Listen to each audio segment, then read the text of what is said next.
I was aware that this debate was going on about what the advantage of starting treatment early was.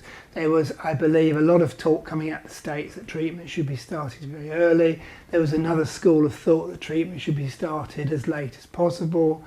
Certainly it was interesting to, I've obviously got quite a few nursing and doctor friends, and there was certainly split views amongst them about, should I do this, should I actually start treatment or should I not? And I can remember a friend from me saying, I'm really not happy about this, I really don't want you to do it. I really don't think you should be putting your body through it when there's no clinical evidence that you need it. I thought, if I'm going to do this, I would like to go on to meds and see what happens. So I would have been very disappointed had I had the one I think was the placebo or no treatment. I think there was one arm of it was no treatment, one was a very short course, and one was what I got. So I was actually very pleased. I was petrified of having to go onto medication because I just felt that would then define me as being a person with HIV. I just thought, if I have to take medication, that's going to remind me every day. But actually, it was a trial, so I knew that whatever arm I was randomised to, that would be okay. I was on the 3-month one in the finish, and that was fine. I think I was more worried when I came off it at that stage, because the 3 months had gone really smoothly, and my CD4s had risen, and I was thinking, this is okay, I can do this. I knew that there were all different categories, and I really didn't have a preference because I knew that it was random. But when I found out that it was a 12-month selection, which is the longest that was possible, my initial thought was that this is absolutely great because it just means that I'm going to get 12 months more information and 12 months being looked after at what I thought was really a critical time, which was, I only have a short time to live. Most individuals that I saw wanted to take medicines because they wanted to feel that they were in control of this virus. Okay, some individuals had a lot of symptoms with regards to their HIV infection, and they would think that potentially taking this medicine would resolve a lot of those symptoms. So I think a lot of individuals were much more keen to go ahead to take medicines at this time. I was happy to be on it for 12 months. I was taking a variety of medications. I took them religiously as if I had to take them. I didn't know that it would help me in the long term. I knew psychologically it would help me in the short term, and that's precisely why I did it.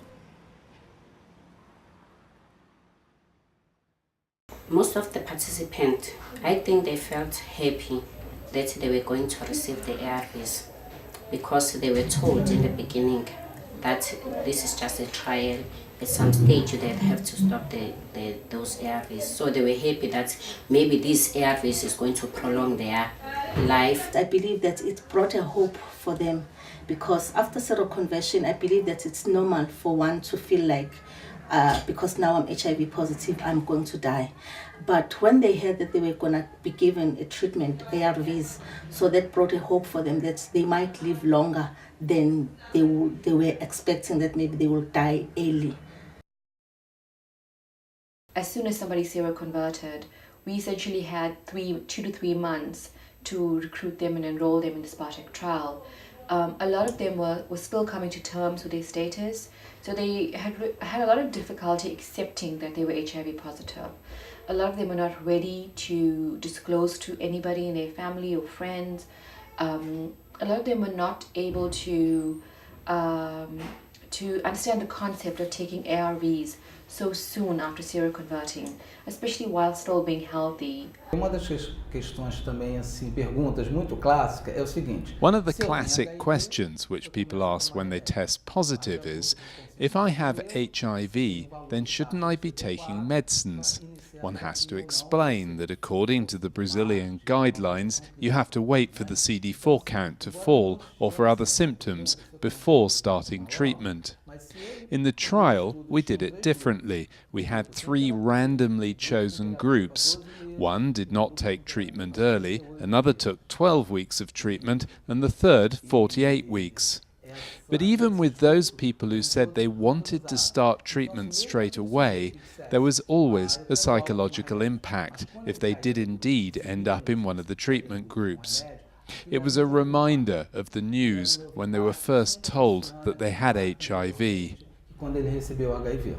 The trouble is, it does emphasise that I am a sick person if I'm starting on treatment. And I think that is one of the biggest fundamental questions about whether somebody should start treatment early or not.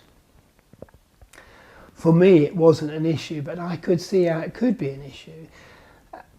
I think if there's very clear clinical evidence that the outcomes are improved by starting treatment, then I think we should be working to help people with that psychological barrier.